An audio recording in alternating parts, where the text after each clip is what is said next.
Welcome to another episode of Beyond Risk and Back. Thank you, parents, teachers, clinicians, anybody who's joining me here today on this episode, Girls and ADHD. I know this is such an important topic because, and we're going to talk about this in the episode with Heather, there is a new, I put that in air quotes because it ain't new. It's just been reclassified, but there is a new ADHD signs and symptoms out there that are specific to girls. It's not new, and we need to talk about it. And I will start the episode with Heather on a full admission that I missed this one in my own daughter. And knowing as much as I do, you know, the shoemaker's children go barefoot. So we're going to talk about that.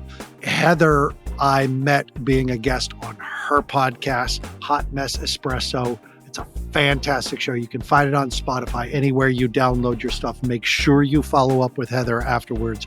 And just to let you know, before we get started, my new book has dropped. The 4 Prime Archetypes, Why We Do What We Do. It is available on Amazon. That is my 25-year project. It is finally done. I am so happy with it. And it is out there. It is selling like hotcakes. So make sure you get your hands on the digital or the paperback copy. And if you just love, as much as I do, the sound of my voice, it will be coming out on audiobook, but you got to hang out, stand by for that one a little bit. Until then, let's get on the horn with Heather Harrington, who's going to talk to us about ADHD and girls. Heather, thank you so much for being on this show. I really dug being on yours, and it was awesome. So thank you. Yeah, it was so much fun. Thanks for having me on. Absolutely. Anytime. Let's just start right away. Why do we miss ADHD in girls? Why is this still, even in 2024, do we see this as the boys thing? I think societally, women and girls have just learned or been taught subconsciously or consciously to mask anything that makes you out of the ordinary. You still have to push, you have to hustle, you have to, and especially like even while we're recognizing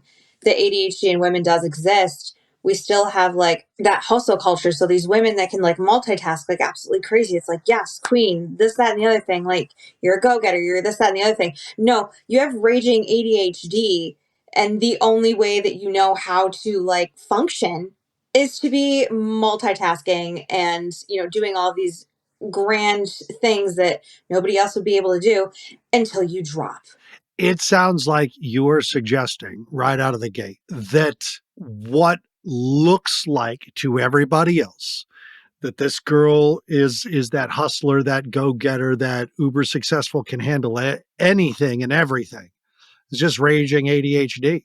How provocative of you. How does that play when that's how you're supposed to be? And I mean, and I say supposed to, obviously tongue in cheek, but how does that play? I mean, does this mean you're not supposed to be those things, or what? How do we navigate this? You know, I'm not sure if it's how we're supposed to be or how we're not supposed to be, but it's just kind of how it is. Like women have always societally handled 8 trillion things at once and never necessarily batted an eye. And that just kind of became the societal norm. And with that becoming the societal norm, women and girls that excel at that are swept under the rug. But then also you have the ADHD symptoms of switching careers, switching college aspirations, burning out in college, and I'm sure we'll get to that. Always having a new weird side project, always just doing all of the things that is, I'm ADHDing hard right now because I can't remember the beginning of that sentence. We're taught to handle all of these things, so we fly under the radar. But then on the flip side, you know, we also seem very lazy, very unmotivated, you can't just decide, you can't just like, just pick something and stick with it. Like, I don't know why you have to change your major 800 times and this, that, and the other thing. That's literally like, you're all for us being go-getters until it doesn't fit the narrative. But I think because we've always had to juggle 800 things. I mean, 50 years ago, you were raising kids, keeping a house clean, putting your makeup on, making sure your hair was done, all of these things. All of a sudden, you know, that kind of slowly moved over the last like 50 or so years into kind of the hustle culture where, you know, you're an entrepreneur, you're this, you're that, you're like, you're going. You've got like a bajillion things going on. You just slide under the radar. Women that have ADHD can handle that until we can't.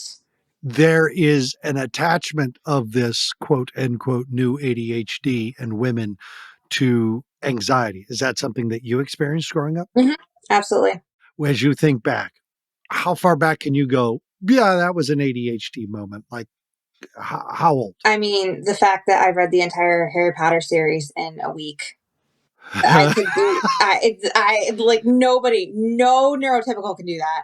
You have to hyper focus. But that was like that was a reread on top of it. I would say the amount of time I spent in books. I think part of it was an escape from the reality of the way I was growing up, but also I could stay up all night and read a book and did not did not bat an eye if I pulled an all nighter reading a book. And I used to get in so much trouble for it because, we better not see a light on. You better not see your flashlight, like this, that, or you need to go to bed. And it's like, I can't put this book down. And it was just like that hyper focus on top of the fact that in school, I didn't have to study and I would just take a test blind and straight A's. Like classes were not a problem for me at all. This goes against the generalized idea of ADHD, and a lot of people don't realize. I was not a non-studier. I had to study. I got not forced, but encouraged to sit and study and focus, which I never could. Fail the test anyway, despite a sincere effort of studying. But I could bury a book in an evening, and the people don't understand the hyper focus. So they're and now the way boys do the hyper focus is through the video game. Girls do too, but people don't know how well read or well versed in a particular hyper focus subject ADHD people can be. And it's a deep dive. I remember latching on to the Tudor era. And I mean, it's still kind of a deep dive for me historically, but anything history wise, there were certain periods of time that I would like nerd or geek out on, but it was probably just my like hyper focus of the week. Or I couldn't read or couldn't do anything without music blaring in my ears. And my parents were always like, you're going to blow your hearing out. You're going to blow your hearing out. It just evened everything out for me and I was fine. Now I wear earplugs at concerts because I'm 32 and I don't actually want to blow my hearing out and I forgot them at the Fit for a King show last night. Oh my god, everything hurts. But It's amazing because I taught a class yesterday morning about putting together your own meditation background noise tape to handle the background noise that I mean, look, our brains are heavy metal flamenco dancing scream therapy 24/7, and if you do not occupy that space with something, then your thoughts will occupy it. And so I occupy while I work heavy metal music and my own voice with mantras and affirmations and prayers all day long. And that way, when I lose focus on my task, I'm immediately pulled to my headphones, which helps me refocus. And there is all the research that says if they listen to this song while they study and they listen to the same song while they take the test, they're going to do better on the test. You did well in school. You got into college. I was the kid that was the first in my school district because I grew up in a small town. I was the first in my school district to take math classes a level ahead of the other kids, kind of thing. And then I got into college and I basically scored math scores, like, because it was a community college. So you had to kind of like figure out where your placement was. I scored literally like they had to force me to take one of the classes that I had already tested out of because it was a requirement for my degree. So I did really well. No problem getting to college whatsoever. And then it went to shit. Was it because you just finally burn out, or what happened? Why the freshman crispy experience? I don't know, but like my first semester was okay. And then my third semester in college. And the semester before, I had done a 3.75 GPA. I was working full time, taking 18 credit hours, thriving. The semester after that, I had a zero point 0.8 GPA. I'm surprised it didn't just straight kick me out of school. Did you were you not going to class, or were you just failing? I wasn't going to class. I wasn't doing the home. I just completely. I still to this day have nightmares about trying to make up all of my schoolwork with 2 weeks left of the semester. I didn't know what I wanted to do. I wasn't motivated to go. I've never been a morning person, and for some reason, I planned all 8 a.m. classes, so I just never went to those. I struggled. I didn't know what I wanted to do. When I tell you I changed my major 8 times, I'm not kidding. I'm pretty sure my parents were ready to like just sacrifice me to something just so I would make a decision. It was pretty bad. And then my back went to shit. So like that went to the wayside, but I just burn out. I don't even know if it was burnout, but I lost focus. And it's very typical that everybody's like, oh, they're so gifted. They're this, that, and the other thing. And then they get to college and they're just like, what are professors, people, parents, professionals missing when this is happening? What's the intervention when parents are watching their girls burn out? They've been straight A's, handled everything, and all of a sudden, not going to class, totally burn out. What's the intervention? take them for an evaluation. You can't blame them. You can't say that they're lazy, that they're losing motivation, they're this, that, and the other thing. Because, like, one, we're already telling that to ourselves. We're already sitting there going, you can do this. Why can't you just like get the homework done? Why can't you just do this? Why, like, you're lazy, you're a piece of shit. We're already telling ourselves that. So you don't need to add to it. I promise you. Talk to them about getting evaluated, because maybe it's not necessarily medication. Maybe it's supplements. Maybe it's, finding a therapist that specializes in neurodivergency or, ADHD or something like that. Like, and there's even a possibility that they could be on the spectrum and you didn't notice, because that line between ADHD and being on the spectrum is like razor thin. It is, and the spectrum is wide. It's very wide. Gifted in high school and kind of the weird kid in class, they probably somewhat of a neurodivergent. Like, that would be my only advice, because I'm not an expert on ADHD. I'm still diving into it. In fact, because I have a borderline diagnosis, I'm doing some research that's not necessarily like a clinical study, but they're starting to find correlations between having ADHD and borderline. And that's a whole cluster F in itself. All I can say is go get your kids evaluated. If you're watching them become this like gifted student and then all of a sudden in college they're not motivated to go to class. They're not doing this. They're not doing that. It could very well be that they're just like not motivated, but 9 times out of 10, they probably have ADHD. And that doesn't mean shove pills down their throat. That means talk to them about treatment options, talk to them, like get them into therapy, get them into, supplements. There's several supplements that can help with ADHD that isn't Adderall or Ritalin or Vyvanse or anything like that.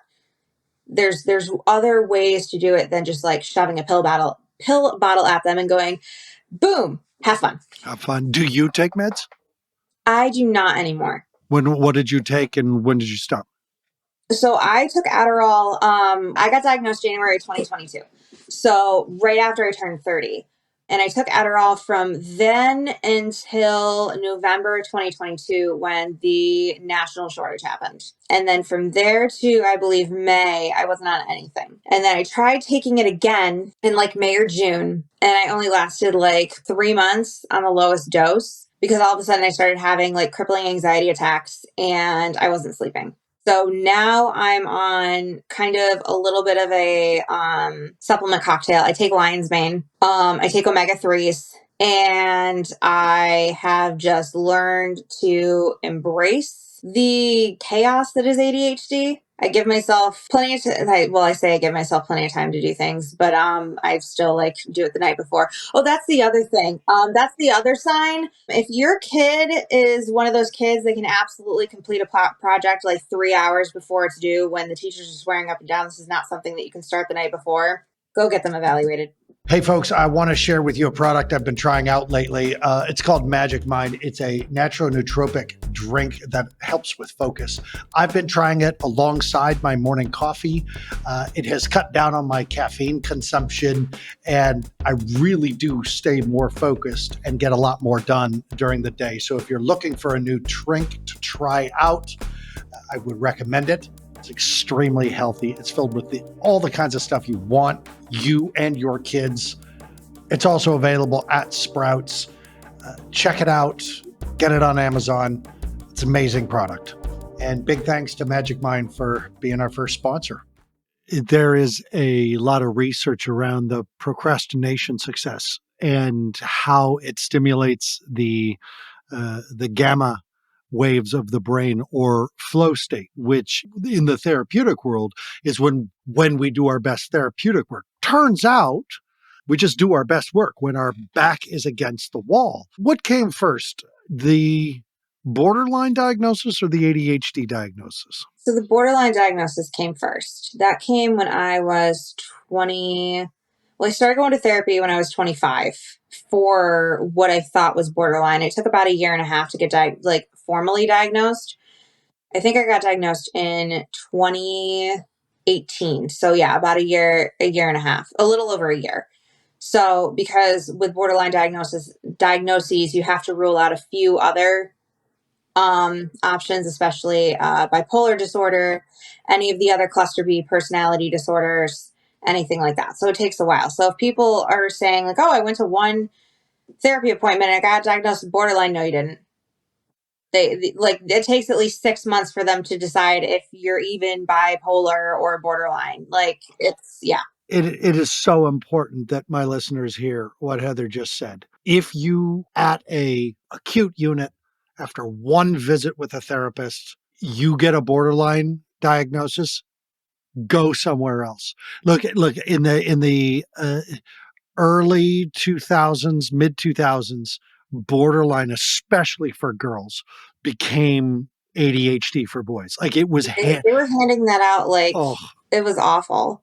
and people like ADHD and like bipolar, borderline is considered like one of the death sentence. Oh, there's no, you're just going to get this and It is. you'll just have to, and you're never, and it is and does seem accurate that people with borderline get frustrated with treatment easily, refuse treatment often, and really struggle with loving and then hating their therapist and refusing to go and vilifying them. Did you find that for yourself? For me, it was loving and vilifying other people. It wasn't so much my therapist. I joked with a couple of my therapists that for somebody with kind of a complex trauma attachment disorder, I was going through therapists like crazy because like one happened to quit, one went on maternity leave, the other one had medical issues, the other one went to private practice. And I'm just over here like, wow, like not my therapist giving me more reasons to go to therapy. We finally got someone with borderline who's like, I'm sticking with it. And none of the therapists are sticking with it. Or Yeah. Well, a lot of therapists won't treat people with borderline, and I get it because they have to protect their peace, but that also adds to the whole, we're never gonna get better. It's never gonna be treated. We're never going to. And I mean, I still have my ups and downs. But then the ADHD actually compounds it because there are a lot of things with borderline that ADHD also have, like the rage, the mood swings, just kind of the all over the place, like chaotic brain energy. So when you have both of them, it basically doubles the symptoms for both. My husband calls it ragey little gremlin because I'm very angry a lot of the times. Like I can't regulate like a normal angry. I'm either completely fine or I act like I'm going to burn an entire village down with everybody in it. And there's no in between. And while I'm burning the village down, I'm sitting there going, don't do it, don't do it, don't do it. But then there's like the other part of me that's like running through the field with a freaking pitchfork and a, torch, just being like, ah. So there's nothing I can do about it. And it sucks.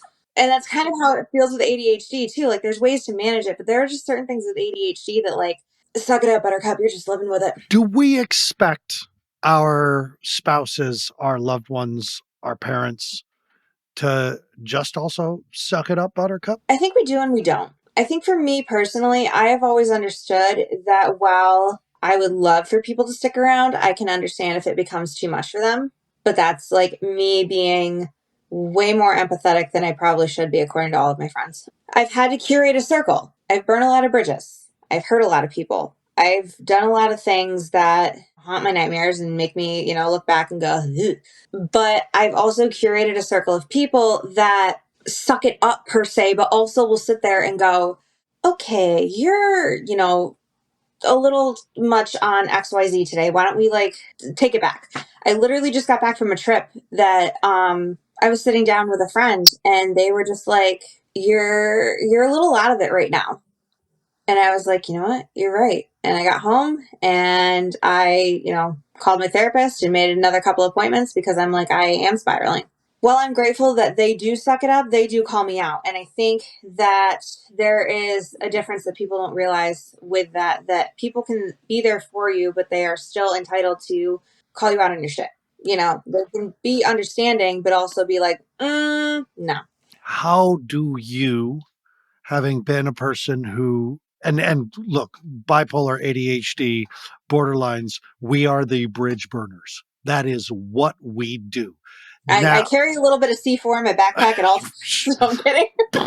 like it's literally, it becomes part of our criticism sensitivity, that we know we say the one wrong thing and we're going to be abandoned alone, and by God, I'm gonna blow up this bridge behind me before you turn around and walk across it away from me. And if you happen to be on the bridge, sorry, but how do you mitigate the damage before it's done? You just said one of the key components, and I need to get your opinion, expertise on this.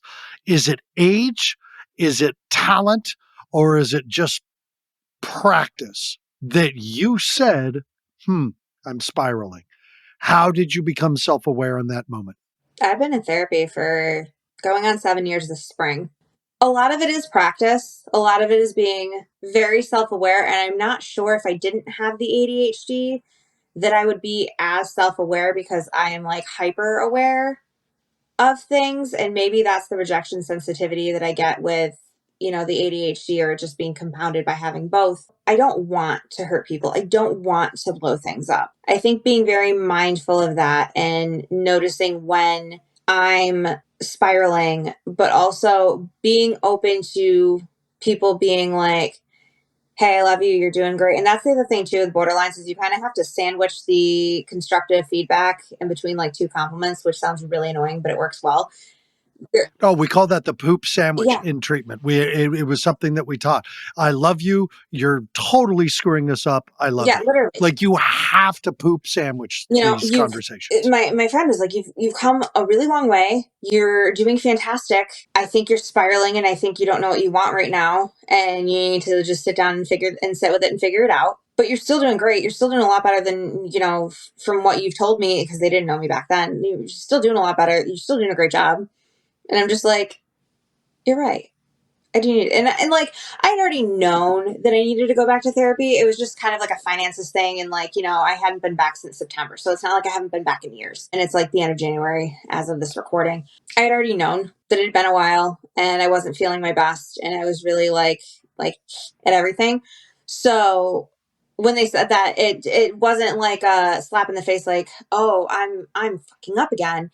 It was thank you for validating that I also feel out of control, so I need to go, that kind of thing. So it's a little different for me. Not everybody is going to respond as well as I do, but I've also had a lot of years of learning that when people, the thing is like the way I grew up, if they came at you, it was to just rip you apart, to rip you to shreds. I have found people that have not done that a day in my life and probably will never do that a day in my life. And once I've had a little bit of a sense of safety, them then calling me out was 1,000% constructive and them wanting the best for me versus them wanting to see me fail. And I think that's the key difference is I'm learning to trust people ish kind of thing, if that makes any sense. Yeah, I it's hard to trust people when you spent your childhood getting talked down, dissed, and thrown out. Like you just, it's kind of a basic, yeah, realization. And I joke, my hobbies are martial arts, outdoor survival, and emergency medicine. People are like, "What do you think's going to happen?" I'm like, uh, Ragnarok, quite frankly, is what I think's going to happen. But that was my childhood, was everything coming to an end constantly and having to. What are the most supportive things that parents, professionals, professors, and just people in general think they're saying that really doesn't help someone with borderline or ADHD? What are the common responses you can recall that people are like, this is what I'm asking. I've told my daughter her whole life, you'll figure this out. You figure everything out. That always felt like I was the dad saying, I trust you. I trust your brain. I trust your body. I trust your mind. I trust your heart. I trust everything about you. You got this. And you don't need some overdoting father to swoop in. And there was a point that she was like, could have used a swoop. Is every now and then. And you don't know, especially like you, she got a late diagnosis. What can you recall that other people think was supportive but really wasn't? People are just basically, yeah, saying, oh, well, you got this. It's like, no, I don't right now. I don't got shit. Okay. I don't have anything. But also when people were trying to be, I don't even know if they were encouraging or like just trying to be gentle, but they would be like, you're better than this. Thanks. I know that too. If I could be better than this, I would, but I can't. So, like, it's just saying it just gives me the fucking ick. Just, ugh. I can't. Like, you're better than this. You know that you're capable of more than you're giving yourself right now. And it's like, no shit, Sherlock. I don't feel that way right now. I don't know what I'm doing. And I feel very out of control. And I mean, I didn't get diagnosed until I was 30. So I spent my 20s undiagnosed from both, spent from 25/26 to 30 trying to combat a borderline diagnosis and being like, something's missing, something's missing, something's missing. Like I'm doing all the things for borderline and I'm getting better, but I'm also not getting better. Like something's missing. And then I get the ADHD diagnosis and I'm over here like wanting to call both my parents and be like, hey, son of a bitch 1 and 2, hello. Because they're like, oh, we saw it in your sister. And I'm like, okay, but because I was the smart one, like, the fact that I could literally read an entire series of books and didn't want to deal with anybody else, nothing, nada. But again, like, that's why, and I've heard a lot of people say that, especially with ADHD and women, oh, everybody's getting diagnosed with ADHD. And it's like, yeah, because we're realizing the ADHD isn't bouncing off the walls like the boys. And half of those boys that were bouncing off the walls anyways were just 7-year-olds that couldn't sit still, because give me a 7-year-old that can sit still. I'm 32 and I can barely sit still half the time. And that might be part of the ADHD, but also like I know neurotypicals that are like, I can sit down and do things, but when they were 7 years old, they're like, no, I wanted to play. Like it was nice outside. Why would I want to sit and do math? Like, hello. So, and they're kids and they're developing, they're learning, and no, they're not going to focus on 2 + 2 = 4. It's just not going to happen. But now ADHD is like, oh, everybody's got ADHD. No, there's probably a lot of women that had it, but because you were looking for the boys bouncing off the walls, and the girls were being praised for having ADHD symptoms, like basically being able to mask. So being able to sit down, stay quiet, fly under the radar, like, focus on this, focus on that, juggle, the school, the extracurriculars, this, that, and the other thing, and still pull straight A's. That was praised and not understood as like, this is a red flag. Because once you get to college, that's not going to happen anymore. How do people follow up with you? How do we get people to make sure they're following your podcast, meet you on Instagram? Where do you want them to go? So my podcast is, like you had said earlier, Hot Mess Espresso with an S, not an X. The amount of people that are like Hot Mess Espresso, I'm like, espresso, like the coffee. You can find that literally on Spotify, Apple, anywhere you get your podcasts. And then on Instagram, I'm hotmess.espresso, ESPRESSO. That's also my TikTok handle. If you appreciate dark humor and lip syncing to metal music and whatever bop comes to mind in the car, that is my stuff. I talk a lot of mental health on my TikTok, but also I'm just like, there's a bunch of goofy shit on my TikTok. I just like sit there and I'm like, ooh, this is funny. Like, let's do this. That's where y'all can find me. So please give me a follow, shoot me a message if you need to chit chat about whatever, all of that. So yeah. What's next for your life, your career? Let me ask it a different way. What's your ninth major? My ninth major. I forgot to mention that after college, I dropped out of college just to get my aesthetics license on top of it. So, I'm just doing the full Monty over here. But next in the career is just pushing, trying to reach as many people as possible.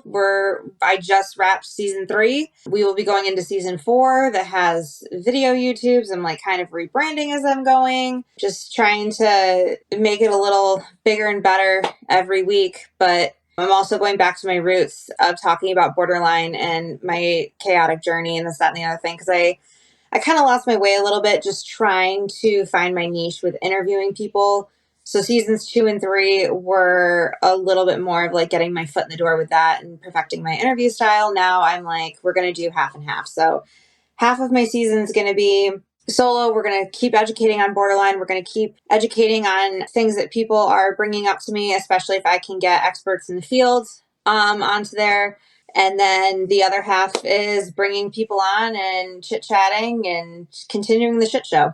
Make sure you follow up with Heather at hotmess.espresso on Instagram and Hot Mess Espresso, not Espresso, Espresso, the podcast, Spotify, everywhere else. I think what I take away from this show is this idea that because girls were praised for masking, it is not that everybody's getting the diagnosis now. It's that we're recognizing what girls had to go through living with ADHD, borderline. I think the most important thing she said, I cannot agree more, is that if your kiddo has received a borderline and your kiddo is under 18 years old, or your kiddo saw one psychiatrist and this was their assessment after a meeting, go find another one. Because borderline personality and its stigma around it is intense. And it's hard to navigate and parent a kid with ADHD or a kid with borderline without constantly wearing the worried face. And mom and dad, you got to check your worried face at the door, because Heather's doing great. She's self-aware. She's married. She hasn't burnt her husband on a bridge yet.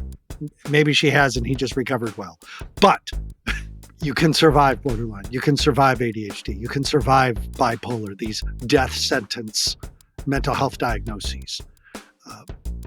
So just make sure you've talked to a couple psychiatrists, psychoanalysts, or therapists about these types of diagnoses. Please, for your kids' sake. Make sure you go pick up the book on Amazon, The 4 Prime Archetypes, Why We Do What We Do. This is where you're going to find out if you're a warrior, a wizard, a jester, or a bard, and the childhood you have, the personality you're dealing with, and along the way, you're going to point fingers at your loved ones and say, that's why you do what you do, and get to know everything, how to parent, how to sell, how to be in a relationship, not just with yourself, but with others. It's on Amazon, The 4 Prime Archetypes. If you're interested in supporting the show, and as a big thank you for supporting the show, receiving the tools, tricks, tactics, and techniques that I have been teaching parents, teachers, and clinicians for 20 years, check out our Ko-fi link below and come join me on the Brab private sessions. Parents, take care of yourselves first, your adult relationships second, and your children third. That's how we do our best work with our children. And I'll see you next week on Beyond Risk and Back.